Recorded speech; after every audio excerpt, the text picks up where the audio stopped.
Cuando los biógrafos e historiadores escriban la historia del siglo XX, Bill Gates aparecerá como el mejor hombre de negocios del siglo y Microsoft como una de las mayores compañías.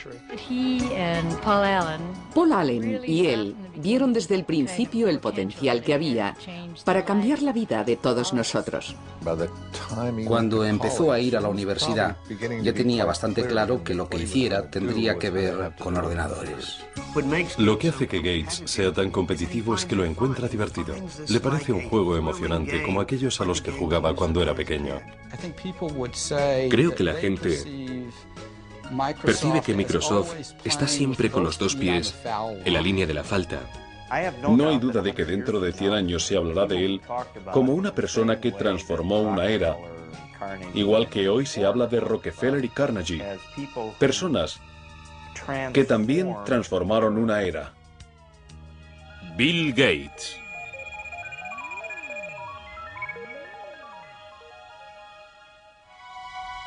Los valores que condujeron a Bill Gates a convertirse en un titán de los negocios del siglo XX se remontan a sus raíces en el antiguo noroeste.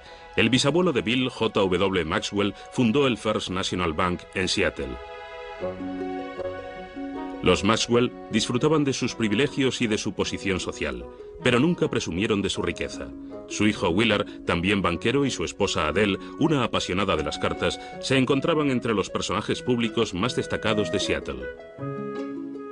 Su única hija, Mary, era una niña despierta e inteligente que se dio a conocer como representante de alumnos de la Universidad de Washington.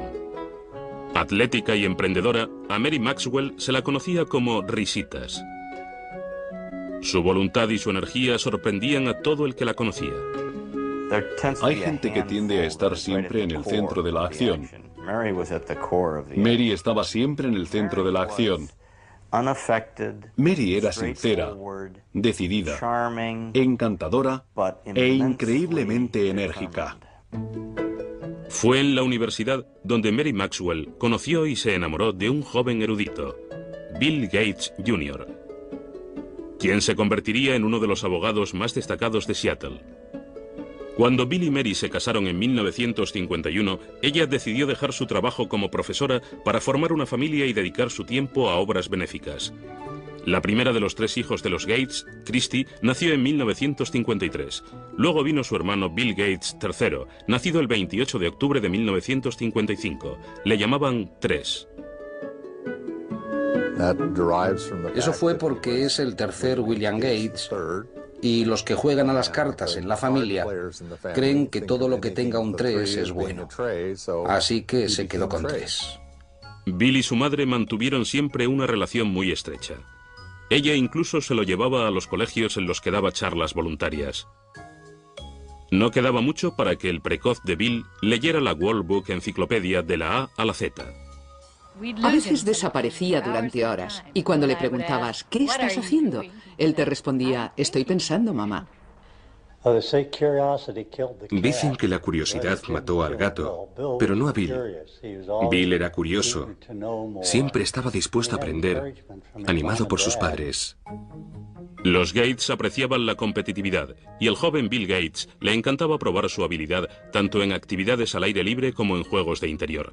Entre sus juegos de mesa favoritos estaban Riesgo, donde el objetivo es dominar el mundo, y el eterno Monopoly, donde con algo de suerte cualquiera puede convertirse en un magnate. Le gustaba competir jugando a las cartas con su hermana, resolviendo rompecabezas, esquiando, haciendo vela, en cualquier cosa. Quería hacerlo todo bien, tan bien como cualquiera de las personas que estuvieran con él. Todos los veranos los Gates iban a un lugar llamado Chirio en el Canal Hood. Allí Bill, junto con su hermana pequeña Libby y el resto de la familia, se reunían con unos amigos y organizaban sus propios Juegos Olímpicos. Si pasabas un par de días con ellos, volvías agotado de tanto juego y tanta actividad. Era una situación muy animada. Era todo muy competitivo, no hay duda. Y los niños eran parte de ello. Nunca había un momento de aburrimiento.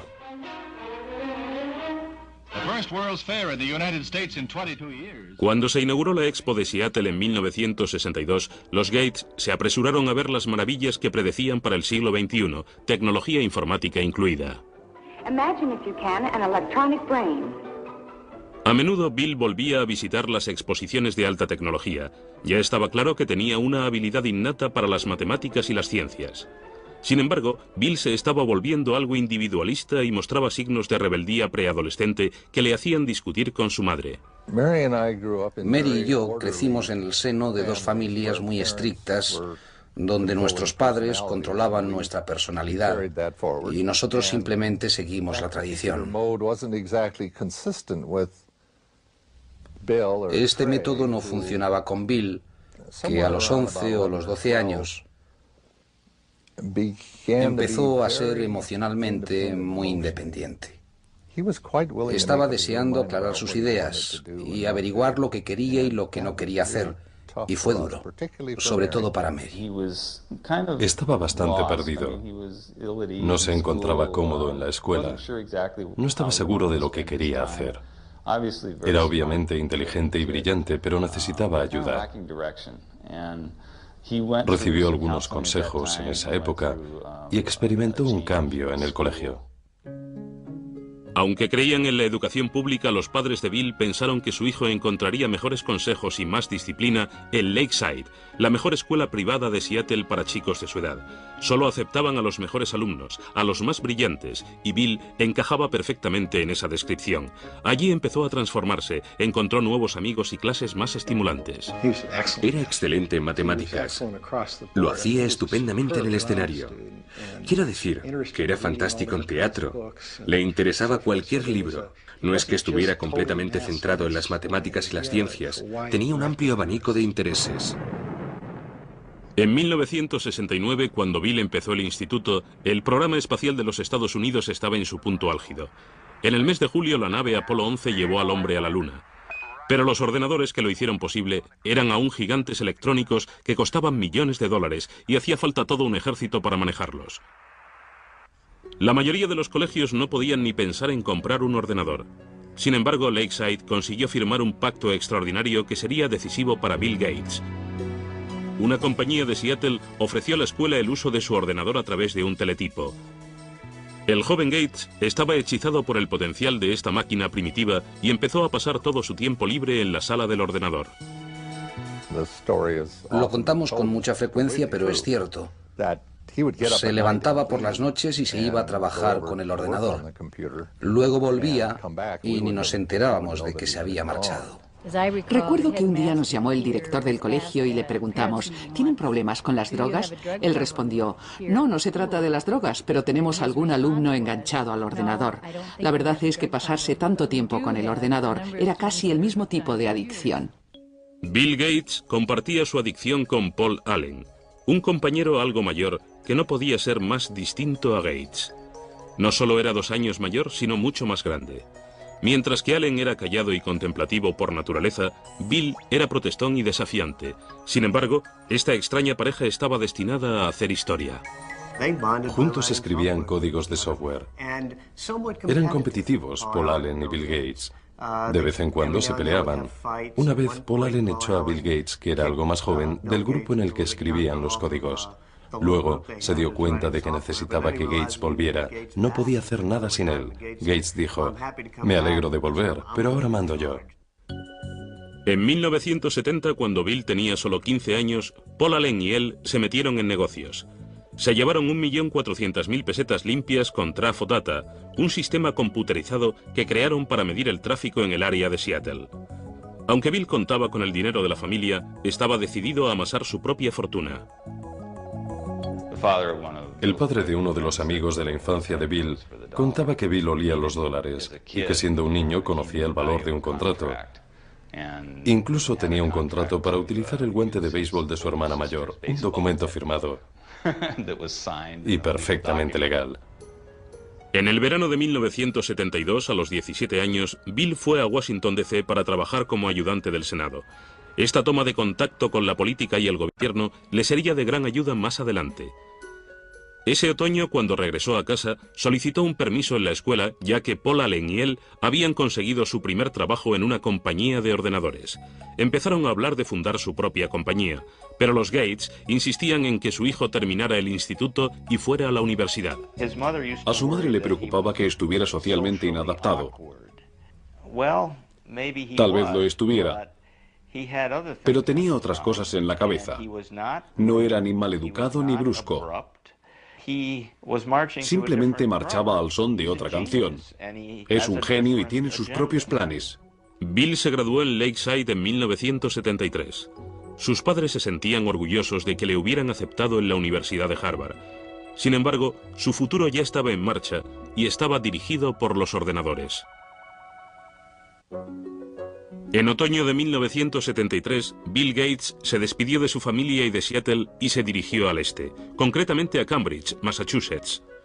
Durante su primer año en Harvard, pensó en estudiar Derecho, pero ningún curso le activaba la imaginación como lo hacía el trabajo con los ordenadores. Bill siempre estaba decidido a hacer lo que le interesaba. Para lo que menos le interesaba, entre ello las clases, simplemente se dejaba llevar y utilizaba su talento. Recuerdo que estaba en una clase de introducción a la literatura griega en la que, ni hablar de lo que estuvo haciendo durante el año, claro, pero se quedó despierto la noche anterior al examen, luego se durmía en medio de la prueba y aún así sacó un notable. No es extraño que Bill se quedara dormido en el examen. Entre las clases y el tiempo que pasaba en la sala de ordenadores de Harvard, parecía que estaba en marcha las 24 horas. Llegaba a la habitación y a veces ni se quitaba la ropa. Simplemente se tumbaba en la cama, que por supuesto estaba sin hacer porque nunca tenía tiempo para eso. Y se quedaba dormido, con la puerta abierta, completamente vestido. Se tumbaba y se dormía. Cuando había descansado, ¡boom!, se levantaba y se ponía en marcha. Bill tuvo el tiempo suficiente como para hacer buenos amigos en Harvard, pero su vida social no era prioritaria. Solo salía con chicas de vez en cuando y obtenía diversos resultados.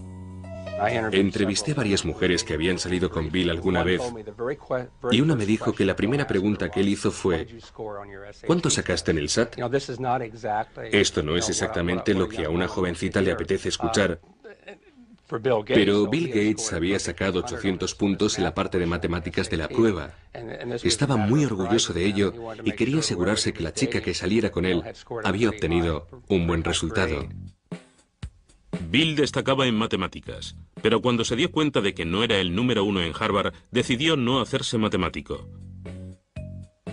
Mientras seguía sin saber a qué dedicarse, continuó probando nuevas actividades fuera de la clase. Pasaba mucho tiempo jugando al pinball y a los videojuegos, sobre todo al póker. En la universidad todos jugábamos mucho al póker. Es un juego muy competitivo y en cierto modo puede que sea una forma perfecta de prepararse para el mundo de los negocios. Bill pasó de ser un jugador al que cualquiera podía ganar a ser muy bueno. Pero fue Paul Allen, antiguo compañero de colegio y socio de Bill, quien trajo la suerte a Gates. Allen se había trasladado a Boston para trabajar. En diciembre de 1974 cogió una revista en Harvard Square. La portada de Popular Electronics anunciaba la llegada del primer mini ordenador, Altair 8800. Corrió a mostrárselo a Bill. Gates y Allen sabían que el ordenador personal había llegado. Sabían que iba a ser algo fuerte, algo revolucionario para la sociedad. Supieron reconocer el momento. El Altair estaba fabricado por una pequeña compañía de Albuquerque, Nuevo México, no muy lejos de la central nuclear de Alamogordo. Ed Roberts, director de la compañía, buscaba a alguien que elaborara el software de su único ordenador personal.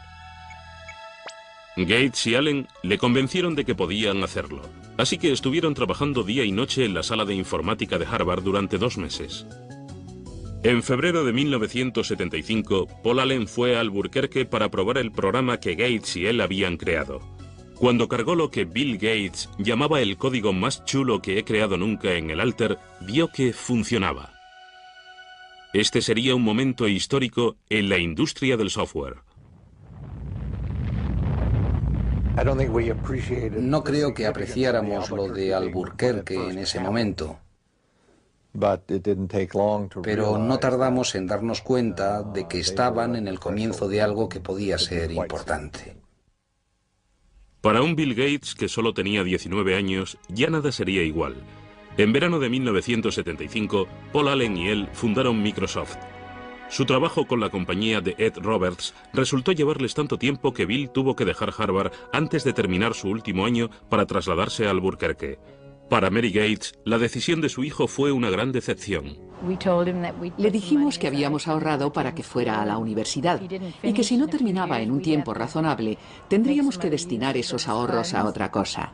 En ese momento nos dijo que estaba de acuerdo, que probablemente volvería a estudiar cuando llegara el momento. Bill estaba seguro de que había tomado la decisión adecuada, pero transformarla en software no iba a ser tan sencillo. El entorno de los ordenadores personales estaba rodeado de usuarios que querían compartir información nueva y software sin pagar. Esto enemistó a Bill con sus colegas. Había un montón de chavales y universitarios intentando enterarse. Bill no caía muy bien porque les decía que eso era robar, que él lo había creado y que era suyo. El negocio estaba lleno de piratas informáticos. De hecho, Gates escribió una carta a los aficionados a los ordenadores advirtiéndoles acerca de las consecuencias de copiar el programa de Microsoft. Empezaba: la mayoría robáis software. El hardware hay que comprarlo, pero el software se comparte. ¿A quién le importa si se paga o no a los que lo hicieron? ¿Os parece justo? Sin embargo, los que lo roben, al final perderán. Se le veía como una especie de renegado. La ética que prevalecía entonces era distinta. Pero creo que la industria del software no habría evolucionado como lo ha hecho sin alguien que estuviera ahí para decir lo que hacía falta. Bill también había tenido problemas con Ed Roberts, que le consideraba un mimado odioso. No estaban de acuerdo en casi nada, y Roberts era un magnífico adversario. Ed Roberts era un hombre bastante grande. Medía 1,80 m y pesaba 130 kilos, y Bill Gates era... Vamos, había creado Microsoft con 19 años y parecía que tenía 13. Estaba empezando a salirle barba y ya se enfrentaba con Roberts cara a cara. El enfrentamiento final tuvo lugar en mayo de 1977, cuando Roberts vendió el negocio y Gates tuvo que demandarle para quedarse con el software que Paul Allen y él habían creado para la compañía. Gates ganó. Microsoft empezó a crear nuevos programas. Gates y Allen empezaron a vender sus productos a otras compañías informáticas. A finales de 1978, con unas ventas cercanas a los 80 millones de pesetas, trasladaron Microsoft de Albuquerque a Seattle. Bill se alegraba de haber vuelto y metió la quinta para promocionar la empresa en su ciudad. We always design with the future in mind. Our research people are always tracking the latest in hardware and software technology. El auténtico genio del marketing de Microsoft era Bill Gates. En los primeros momentos, era el quien salía a la calle para vender su compañía y su software. A menudo se llevaba a su madre en sus viajes. La madre de Bill, respetada y con buenos contactos, se convirtió en un personaje fundamental en la trayectoria profesional de su hijo. Mary trabajaba en varias corporaciones y en la Universidad de Washington. Estaba en la junta directiva de United Way. Además, conocía al director de IBM y así fue como su hijo conoció al director de IBM gracias a ella. En noviembre de 1980, IBM llamaba a la puerta de Microsoft.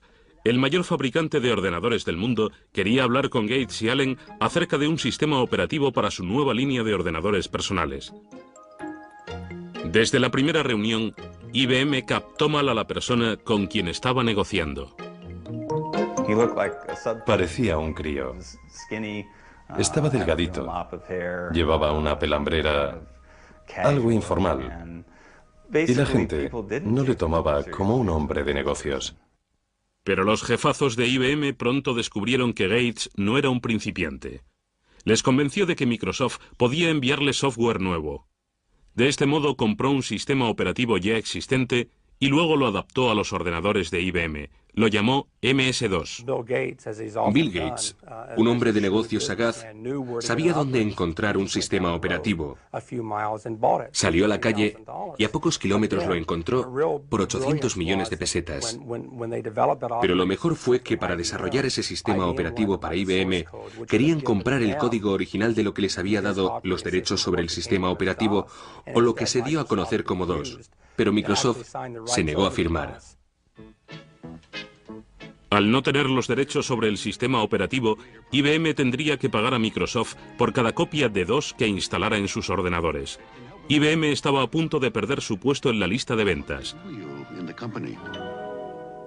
Mientras el resto de las compañías compraban ordenadores más baratos que los de IBM, Microsoft les vendía el mismo sistema operativo a todas. En ese momento se estaban fabricando muchos ordenadores. Me sorprendió que no sé quién ganará en el negocio del hardware, pero Microsoft tiene muchas posibilidades en el del software. Entre 1978 y 1981, el crecimiento de Microsoft fue espectacular. La plantilla pasó de 13 a 128 empleados. Los ingresos pasaron de 300 a 1.300 millones de pesetas de la noche a la mañana. En 1983, el software del 30% de los ordenadores personales del mundo era Microsoft. Bill Gates nunca apartó la vista de la base de todo. Nunca volaba en primera a menos que fuera absolutamente necesario. A menudo viajaba en autobús y se ponía una manta por la cabeza para poder dormir. Sus padres le habían educado en el valor del dinero y del trabajo, y esto se reflejaba no solo en cómo llevaba su vida, sino en cómo llevaba Microsoft. A principios de los 80, la industria pasaba por un momento importante, sobre todo para aquellos que aún no habían cumplido los 30. Microsoft empezó a trabajar con el software de compañías innovadoras como Apple y su gurú Steve Jobs. Muchos consideraban el Macintosh y su software lo más ingenioso del momento, el producto del futuro. To create a new standard, it takes something that's really new and really captures people's imagination. And the Macintosh, of all the machines I've ever seen, is the only one that meets that standard. Pero Microsoft y Apple no tardarían en iniciar una dura lucha por los derechos de la siguiente generación de programas de software.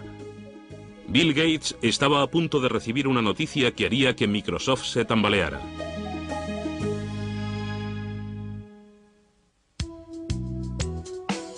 En 1983, el futuro de Microsoft y de un Bill Gates de 28 años no podía presentarse más halagador. El negocio de los ordenadores estaba en alza y cada vez había más demanda de software. Bill Gates y Paul Allen se convertían en los reyes de la era de los ordenadores. Pero en medio del tranquilizador ascenso de la compañía, le sorprendió una terrible noticia. Paul Allen, amigo y compañero de Bill desde el instituto, sufría el mal de Hodgkins, un cáncer. Le dio a Bill una perspectiva que antes no tenía. Siempre fue muy decidido y muy exigente. Puede que esto le ayudara a comprender un poco mejor lo que pasan las personas con problemas de salud. La enfermedad de Allen remitió un año después, pero él nunca volvió a tomar parte en el día a día de Microsoft. Para dos hombres de 30 años que habían creado una compañía de importancia mundial y habían ganado millones, era el fin de una era. Creo que la historia demostrará que su relación era muy dinámica. A menudo les comparo con los Beatles, Lennon y McCartney. Las canciones que escribieron juntos son las que recordamos y las que se siguen oyendo una y otra vez, aunque ambos eran excelentes letristas. Aún escuchamos las canciones que escribieron cada uno por su cuenta, pero de algún modo juntos eran aún mejores. Lo mismo sucedía con Paul y Bill. En 1984, Bill Gates se había convertido en la única cara de Microsoft. En abril de ese mismo año, la revista Time le reconoció como el principal representante de una nueva generación de hombres de negocios, una que entendía de tuercas y tornillos, pero que conocía las estrategias corporativas. Al trabajar con Bill ves que en cualquier reunión elabora un perfil de cada caso. ¿Qué pasa con esto? ¿Qué pasa con aquello y esto otro? Básicamente, crea en su cabeza una lista muy estructurada de todo lo que puede pasar y luego se dedica a resolverlo. A menudo Microsoft era como un campamento para estudiar matemáticas, donde el estilo exigente de gestión que proponía Gates mantenía vivo el proceso creativo y a menudo provocaba enfrentamientos serios. El Gates de la primera época lo rebatía todo. Para él todo era la idea más absurda que había oído jamás. En parte era para probarte. Era como, bien, si no estás de acuerdo, convénceme de que no es la idea más estúpida que he oído jamás. Para estar en lo más alto de una industria en continua evolución, había que tener ganas de luchar constantemente. Gates se rodeó de un equipo que compartía su ética profesional. Trabajamos para lanzar un nuevo producto de software. No queríamos quedarnos en Seattle. Miriam Lubaub, ayudante de Bill, cuenta la siguiente anécdota. Ella acababa de entrar en la compañía. Una mañana se encontró a un hombre durmiendo debajo de una mesa y resultó ser Bill. Miriam estuvo a punto de llamar a la policía. El esfuerzo se estaba viendo recompensado. Microsoft recaudó 22.400 millones de pesetas en 1985. Inevitablemente, el hecho de dirigir una compañía durante las 24 horas del día pasó factura a la vida social de Bill. Consiguió tener una novia formal, Jill Bennett. A ella le parecía difícil mantener una relación con alguien que era capaz de trabajar 3 días seguidos sin dormir. A veces se quedaba sentado en los escalones de la entrada, medio muerto. Hablaba con ella, pero mientras estaba pensando en software y haciendo alguna otra cosa más. Ella decía que era increíble verle. En el centro de este trepidante ritmo de vida se encontraba un nuevo producto. En 1986, Gates lanzó Windows, que se convertiría en la firma de la compañía. La crítica enseguida comentó que el uso del ratón y los iconos era más aburrido que el Macintosh de Apple, que se consideraba el sistema operativo más fácil de utilizar. If you know how to point, you already know how to use it. Macintosh, the computer for the rest of us. Apple había permitido a Gates el acceso a toda su tecnología mientras él estuvo trabajando en el nuevo software para Macintosh. Gates aconsejó a Apple que sacara la patente del software.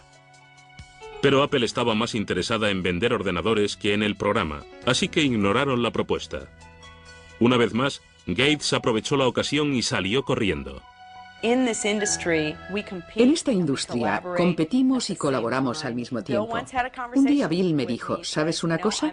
Soy un competidor, así que aunque eres mi amiga, no me des información que no quieras que use contra ti. Porque voy a competir contigo y si me dices algo que me pueda servir, lo utilizaré. Pero Apple decidió que Gates no se iba a aprovechar del negocio, así que amenazó con presentar una demanda contra Windows. Gates se negó a pasar el software de Microsoft que Apple necesitaba tan desesperadamente. Al final, Microsoft venció a Apple ante los tribunales. Finalmente, Microsoft demostró que aunque ambos ordenadores funcionaban de forma similar, cada una de las funciones de Windows era muy diferente a las de Macintosh.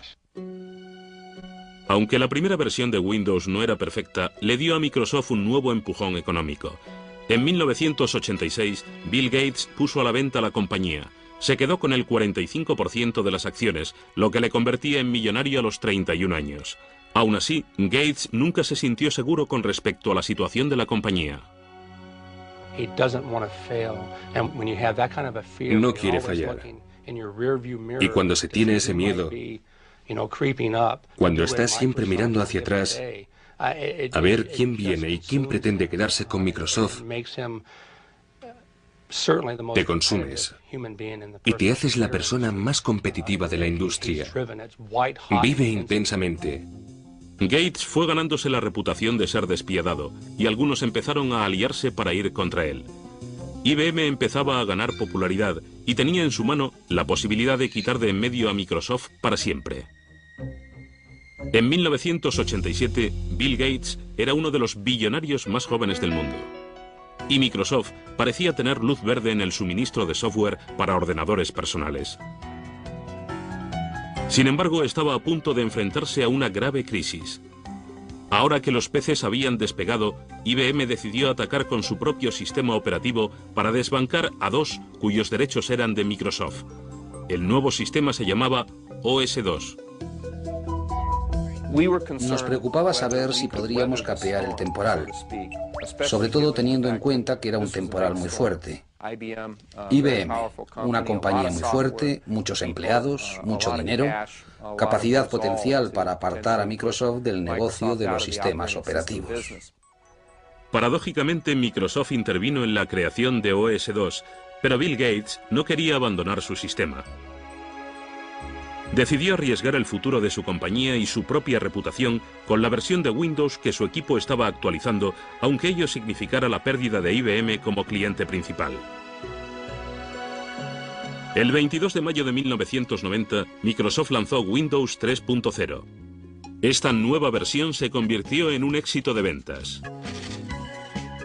Finalmente, OS/2 fracasó y dejó a Microsoft el monopolio virtual de los sistemas operativos. La Comisión Federal de Comercio empezó a recibir quejas de que Gates utilizaba su control sobre los sistemas operativos para acabar con la competencia recortando los precios de los productos Microsoft. Parecía que el director de Microsoft se estaba creando una imagen de ángel exterminador. Bill Gates no es un vándalo. Simplemente necesita ganar. Hacerlo de una forma elegante o no carece de importancia. Lo importante es ganar. Una política de precios agresiva no era lo único que se le criticaba a Microsoft. En 1993, el Departamento de Justicia abrió una nueva investigación. Estudiaron el hecho de que Microsoft estuviera cobrando a los fabricantes de ordenadores unos derechos según el número de ordenadores que vendieran, incluidos los que no llevaban el software de Microsoft. Hicieron pagar los derechos a los fabricantes de ordenadores, tanto si llevaban el software de Microsoft como si no. De este modo, evitaban que la compañía entrara en el mercado. The Justice Department has charged Microsoft, the world's largest software company, with using unfair marketing and contracting practices to choke off. En julio de 1994, Microsoft consintió dejar de cobrar los derechos en cuestión y el Departamento de Justicia cerró el caso. Gates nunca admitió que Microsoft tuviera un monopolio e insistía en que simplemente estaba proporcionando un software mejor a precios más bajos. We're not like an alligator. We don't go around and eat things. We come out with these little boxes, these nice little software packages, and you stick them in your computer and you either have fun using it and it helps you get things done or not. Pero para los inversores no era tan sencillo. Las investigaciones del gobierno y la lucha con IBM y Apple hicieron que el valor de las acciones de Microsoft descendiera. Ahora más que nunca había que sacar la siguiente versión de Windows. Gates encontró un modo de relajar la tensión. Apareció en una campaña publicitaria con Steve Ballmer, el Top Gun de Microsoft. Hizo varias apariciones estelares en convenciones. Un día incluso llegó vestido de Mr. Spock. Gates instituyó las microolimpiadas. Esta desordenada competición entre los empleados de Microsoft recuerda a los juegos a los que Gates jugaba de pequeño en el canal Hood. Era como un campamento de verano para adultos. Íbamos a su casa y él se pasaba siglos pensando en nuevos juegos. Era el maestro de ceremonias. Nos dividía en equipos teniendo en cuenta cómo íbamos a interaccionar y luego nos poníamos a jugar a los juegos típicos de los campamentos. En una de esas microolimpiadas es donde conocí a Melinda. Melinda French tenía 28 años, se había graduado en Duke y tenía un máster en gestión y dirección de empresas. Llevaba varios años trabajando en un puesto directivo en Microsoft. Para los familiares y amigos de Bill, estaba claro que era la mujer con quien Gates, a sus 37 años, había decidido pasar el resto de su vida. Estuvo saliendo con Melinda bastante tiempo antes de la boda. Siempre parecía que había algo especial entre ellos. Tenían tal nivel de intimidad y de conexión que saltaban chispas. Es una persona maravillosa. La pareja perfecta para él. Es muy inteligente, organizada, comprensiva. Le interesa mucho la familia y la vida familiar. Bill y Melinda se casaron en Hawái el 1 de enero de 1994. La noche antes de la ceremonia, Bill organizó una velada especial para Melinda. Contrató a Willie Nelson para que tocara la noche antes de la boda. Fue toda una sorpresa. Bill se levantó y dijo: estoy absolutamente enamorado de Melinda y quería cantar algo para ella esta noche, pero como no canto muy bien, le he pedido a un amigo que venga y que nos cante algo. Fue una gran sorpresa. Bill encontró en Melinda una compañera que no solo le daba la clase de felicidad personal que buscaba, sino también entendía las necesidades del negocio. Pero meses después de la boda, la felicidad de Bill se convirtió en angustia. Su madre, Mary, que había sido su más fiel aliada, sufría cáncer de mama.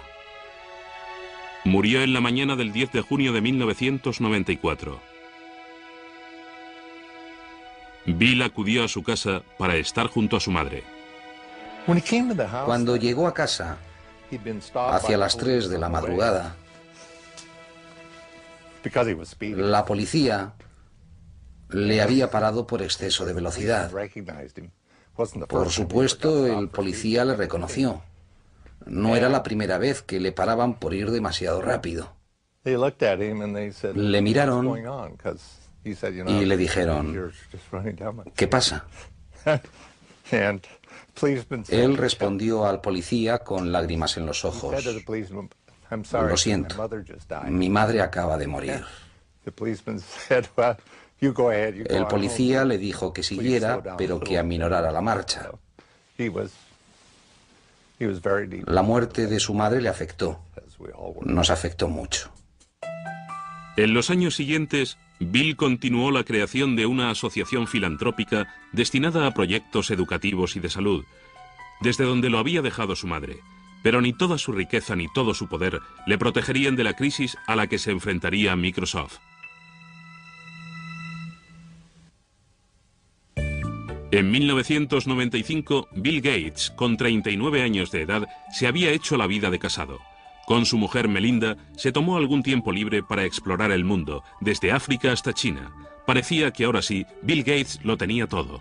This is a man so successful, his chauffeur is Ross Perot, ladies and gentlemen. Please welcome Bill Gates and the Bill Gates Dancers. 1995 fue también un año sensacional para Microsoft. Windows 95 se lanzó a bombo y platillo. El show de Jay Leno iniciaba la campaña publicitaria del software. Windows 95 is so easy, even a talk show host can figure it out. Gates seguía siendo el mejor vendedor de Microsoft, pero de ahora en adelante el jefe no viviría solo para el negocio. El 26 de abril de 1996, Bill y Melinda daban la bienvenida a su primer hijo, una niña llamada Jennifer. Está encantado con la niña. Es maravilloso verle. Para mí, como padre, resulta muy gratificante ver que mi hijo siente por la niña lo mismo que sentía yo por él y sus hermanas. Es muy gratificante. A los 42 años, Bill Gates se ha convertido en el representante del sistema americano. Hoy es el hombre más rico del mundo, con un capital de más de 8 billones de pesetas. Es miembro de un grupo de élite en el que se encuentra Bill Clinton, con quien comparte su pasión por el golf. Presumir de dinero nunca ha sido el estilo de Gates, quien ha gastado siempre bastante en comodidades. En 1997, Bill, su esposa y su hija se trasladaron a una casa de ensueño valorada en 8.700 millones de pesetas. Además del alojamiento de la familia y de los invitados, la casa tiene una librería en la que se encuentra el cuaderno de notas de Leonardo da Vinci, por el que Gates pagó cerca de 5.000 millones de pesetas. Aunque la casa se utiliza en muchas ocasiones para los negocios, para la familia Gates no es más que su hogar. No es más que una casa para la familia, una casa agradable. Recuerdo la primera vez que fui después de que estuviera completamente terminada. Empecé a ver coches de juguete por todas partes. Quiero decir que no es una casa antiséptica en la que te da miedo sentarte o tocar algo. Aunque Bill viva rodeado de tecnología, ha mantenido el sentido de la labor social que con tanto empeño inculcó Mary Gates a todos sus hijos. Bill se ha comprometido a donar gran parte de su fortuna a la Fundación William H. Gates con la ayuda de su mujer y su padre. Han repartido 3.200 millones de pesetas entre las bibliotecas del país para comprar ordenadores con el fin de que otros puedan experimentar lo que Gates sentía cuando era pequeño. No todo el mundo puede comprarse un ordenador. Él se dio cuenta de que darle a todos los americanos, tengan 12 años o tengan 92, la oportunidad de acceder a uno, permitiría que todos experimentaran las sensaciones que él tuvo de joven, cuando estaba en Lakeside. Gates y su familia también han donado 13.000 millones de pesetas a proyectos educativos y de investigación médica. Aunque se le ha criticado por no emplear más tiempo y más dinero en la filantropía, a sus 42 años, Gates no está dispuesto a dejar el timón de Microsoft. La industria sigue evolucionando. Es un juego perfecto porque nunca termina. No puedes sentarte y relajarte. De hecho, en 1997, Gates se dio cuenta de que se estaba quedando atrás en el mercado de Internet. Una compañía llamada Netscape controlaba las ventas de los buscadores de Internet, el software necesario para acceder a los sitios de Internet. En cierto modo, creo que Internet le dio a Bill un nuevo impulso, porque se trataba de algo nuevo que conquistar.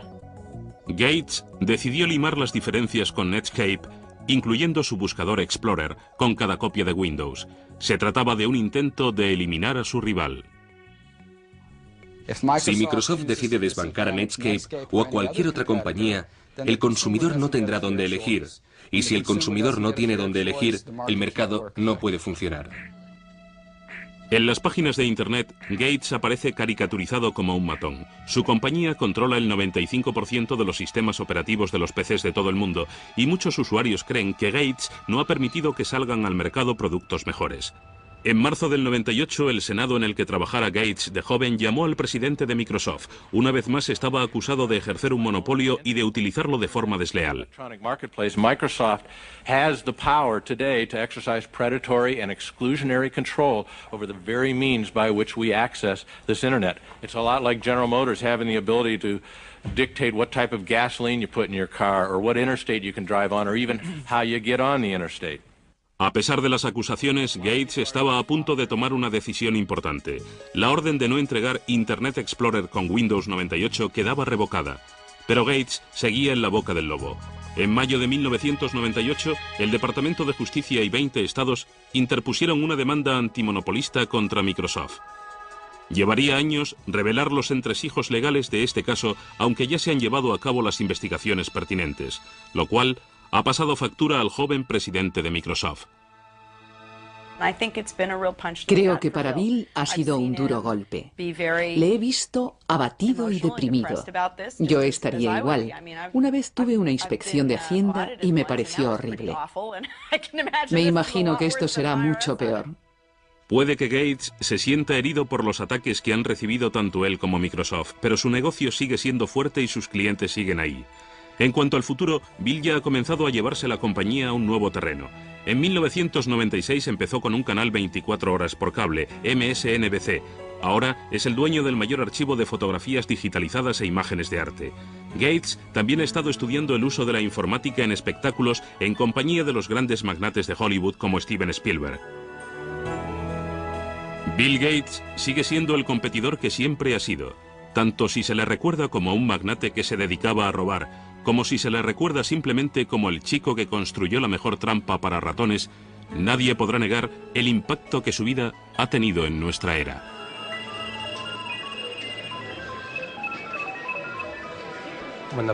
Cuando biógrafos e historiadores escriban la historia del siglo XX, Bill Gates aparecerá como el mejor hombre de negocios del siglo y Microsoft como una de las mayores compañías. Es increíble lo que ha conseguido en poco tiempo. No hay duda de que es uno de los mayores éxitos del siglo XX.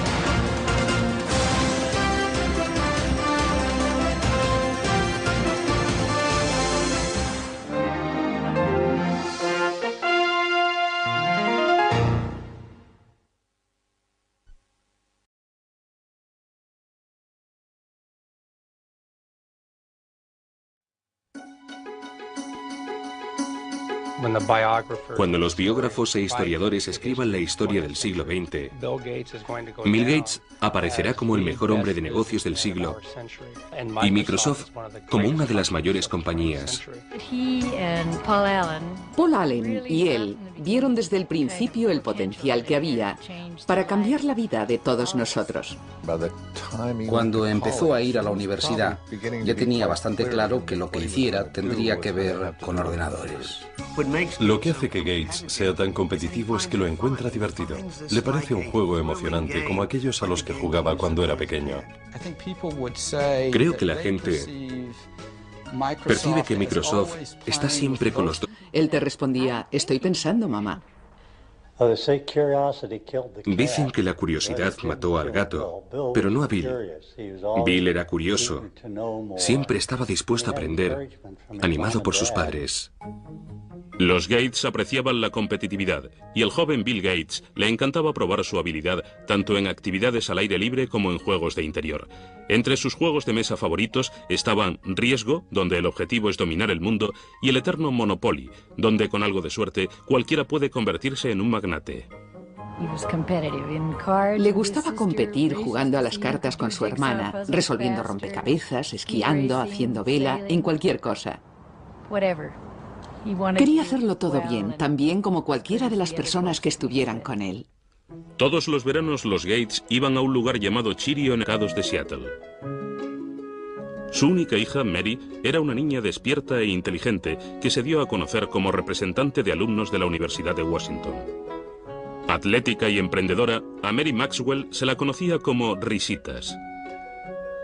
Su voluntad y su energía sorprendían a todo el que la conocía. Hay gente que tiende a estar siempre en el centro de la acción.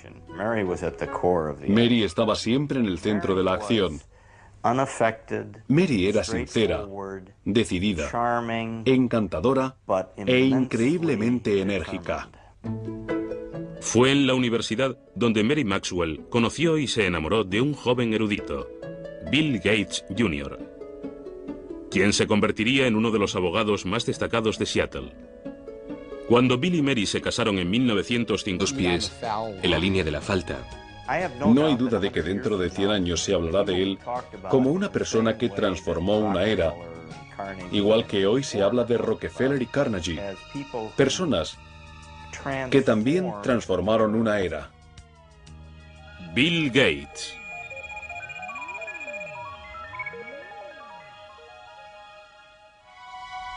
Los valores que condujeron a Bill Gates a convertirse en un titán de los negocios del siglo XX se remontan a sus raíces en el antiguo noroeste. El bisabuelo de Bill, J.W. Maxwell, fundó el First National Bank en Seattle. Los Maxwell disfrutaban de sus privilegios y de su posición social, pero nunca presumieron de su riqueza. Su hijo Willard, también banquero, y su esposa Adele, una apasionada de las cartas, se encontraban entre los personajes públicos más destacados. Ella decidió dejar su trabajo como profesora para formar una familia y dedicar su tiempo a obras benéficas. La primera de los tres hijos de los Gates, Christy, nació en 1953. Luego vino su hermano Bill Gates III, nacido el 28 de octubre de 1955. Le llamaban Tres. Eso fue porque es el tercer William Gates y los que juegan a las cartas en la familia creen que todo lo que tenga un 3 es bueno. Así que se quedó con 3. Bill y su madre mantuvieron siempre una relación muy estrecha. Ella incluso se lo llevaba a los colegios en los que daba charlas voluntarias. No quedaba mucho para que el precoz de Bill leyera la World Book Enciclopedia de la A a la Z. A veces desaparecía durante horas y cuando le preguntabas, ¿qué estás haciendo?,